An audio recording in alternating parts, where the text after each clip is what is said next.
NPC governing বডির সম্মানিত সভাপতি এবং বিজিবির অতিরিক্ত মহাপরিচালক brigadier general Mohammad Shahadat Sikdar, NDC, AFWC, PSC sir, অত্র প্রতিষ্ঠানের মাননীয় অধ্যক্ষ lieutenant colonel Mohammad Abu Sayeed sir, PhD, AEC, উপাধ্যক্ষগণ, শিক্ষকবৃন্দ এবং অভিভাবকবৃন্দ, সবশেষে আমার প্রিয় শিক্ষার্থী বন্ধুরা, সকলকে জানাই আসসালামু আলাইকুম, শুভ সকাল।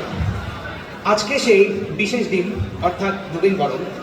আমি মনে করি এই কলেজে অধিকাংশ প্রথম বর্ষে ভর্তি হওয়া ফ্রেশাররাই এবং আমরা যারা পুরাতনরা আছি তারা সকলেই আজকের দিনের জন্য এতটা বেশি উচ্ছ্বসিত আর উৎসাহিত হয়ে আছে যে গত সপ্তাহে অনুষ্ঠিত হওয়া কুইজ পরীক্ষায় ফেল করার দুঃখ আমরা সকলেই আজকে ভুলে যাব।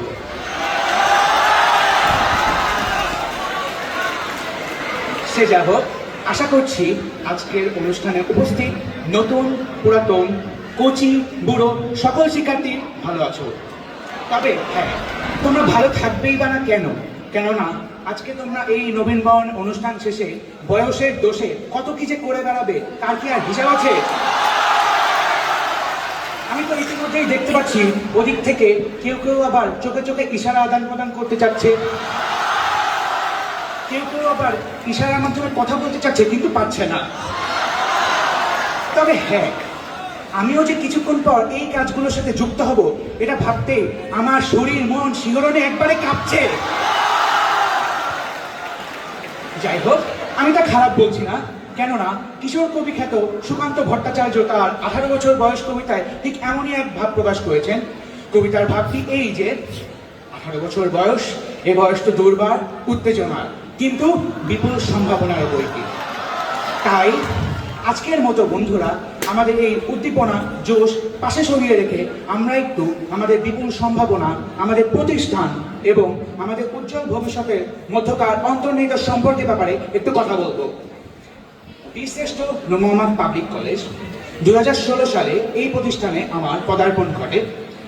ছোটবেলাতেই কোনো এক বিচিত্র কারণে শহরের এত স্কুল থাকতেও বাসা থেকে দূরে পিলখানা নামক এই স্থানে এক জেলখানা রূপে স্কুলে আমাকে ভর্তি করা হয়।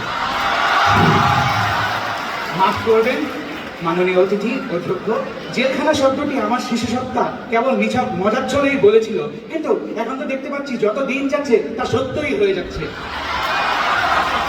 2016 সাল থেকে আজ কেটে গিয়েছে প্রায় 7 বছরেরও অধিক। এ সময় বছরের আবর্তন ঘটেছে, আমার বয়স বেড়েছে, আমি শিশু থেকে এক কিশোর হয়েছি, এমনকি এক অবুঝ বালক হতে আজ রোমাঞ্চ ও সম্ভাবনায় পূর্ণ এক পাকা ছেলেও হয়েছি বটে। কিন্তু কিভাবে হয়েছি তা প্রতিষ্ঠানই ভালো জানে। যাই হোক, এই যে এত পরিবর্তনের কথা উল্লেখ করলাম তার উদ্দেশ্য মূলত একটি, আর সেটি হলো এই চিরায়ত পরিবর্তনশীল বৈশিষ্ট্যের মাঝে একটি জিনিস ঠিকই অপরিবর্তিতই রয়ে গেছে, আর সেটি হলো এই প্রতিষ্ঠান বা এই কলেজের প্রতি আমার যে ওভারঅল একটি মুগ্ধতা বা ভালো লাগা তা। আমি নিশ্চিত এই কথা শুনে অডিয়েন্স সাইডে বসে থাকা আমার বন্ধুরা বলছে, ইস কি চাপাটাই না মারতেছে, কিন্তু বিশ্বাস করুন এটা চাপা আবার আংশিক সত্য। গত 7 বছরে ঘটে যাওয়া নানা বিচ্ছিন্ন ঘটনার ফলে আমার নিষ্পাপ কিশোর মনে এই কলেজের প্রতি রাগ, দুঃখ, ক্ষোভ জন্মেছে, কিন্তু কখনো আমি সার্বিকভাবে এই প্রতিষ্ঠানকে ঘৃণাই করতে পারিনি। কেননা বরং আমি একটি ব্যাপার নিয়ে সর্বদা গর্বিত ছিলাম, আর তা হলো এই প্রতিষ্ঠান সম্পর্কে প্রচলিত একটি কথাটি এরকম, BNMTC is a brand and you are the ambassador of this brand। ঠিক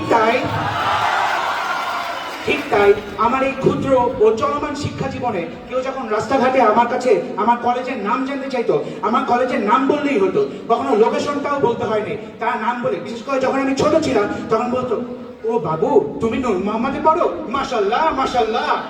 এই কথা শুনে আমার শিশুসুলভ মন এতটাই পুলকিত হয়ে উঠতো যে না জানি আমি এমন কি নিষ্পাপ আর হালাল কাজ করে ফেলেছি।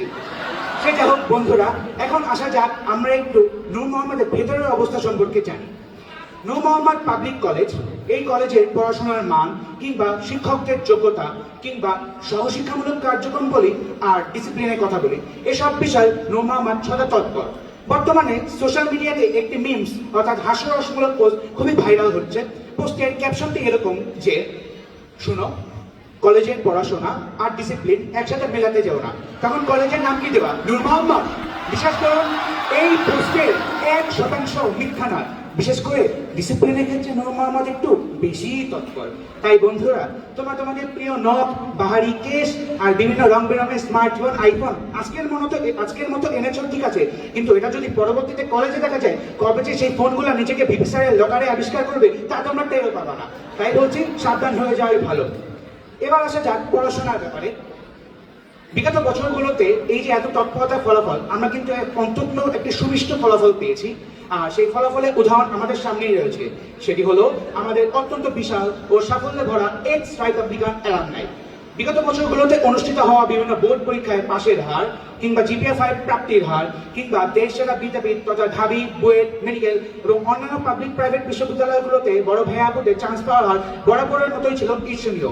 এমনকি আমার জানা মতে এই অ্যালামনাইয়ের মধ্যে থেকে অনেকেই বর্তমানে বিদেশের নানা বিশ্ববিদ্যালয়ে অধ্যয়নরত আছে।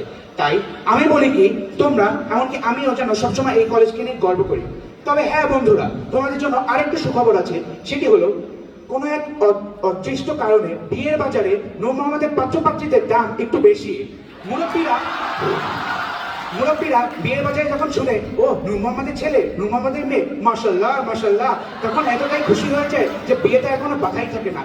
আমি হয়তো সেই আশায় এখনো নূর মোহাম্মদেই পড়ে রইলাম। আমার বিশ্বাস তোমরাও সেই আশায় নূর মোহাম্মদে পড়বে।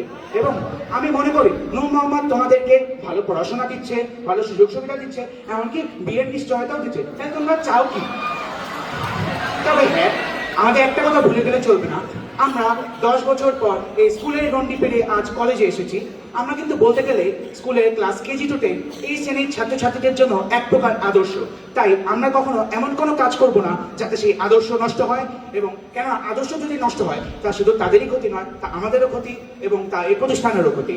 সুতরাং আমরা এমন কোনো কাজ কখনো করব না যাতে এই প্রতিষ্ঠানে সম্মান ক্ষুণ্ণ হয় এবং এই প্রতিষ্ঠানের ইজ্জত নষ্ট হয়।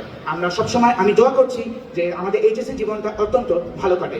এবং বন্ধুরা, গত 5-6 মিনিটে আমার এত শিহরণ ও কাঁপাকাঁপি প্রায় শেষ পর্যায়ে এসে আমি বলতে চাই যে আমার এই বক্তব্য শেষ করতে পারার জন্য আমি তোমাদের কাছেই কৃতজ্ঞ। এবং এই জন্য আমি তোমাদের দোয়া করে দিলাম, তোমাদের এইচএসসি জীবনটা যেন নিরামিষ না থাকে, তোমাদের এইচএসসি জীবনটা যেন রসে পরিপূর্ণ হয়। এবং আমি আরো দোয়া করছি, তোমরা যাতে পড়াশোনা করে প্রতিষ্ঠিত হয়ে একটা ভালো বিয়ে করো, ছেলে এবং মেয়ে সকলের উদ্দেশ্যে আমি বলছি। সুতরাং আমার বিশ্বাস আমরা এটা করতেও পারবো।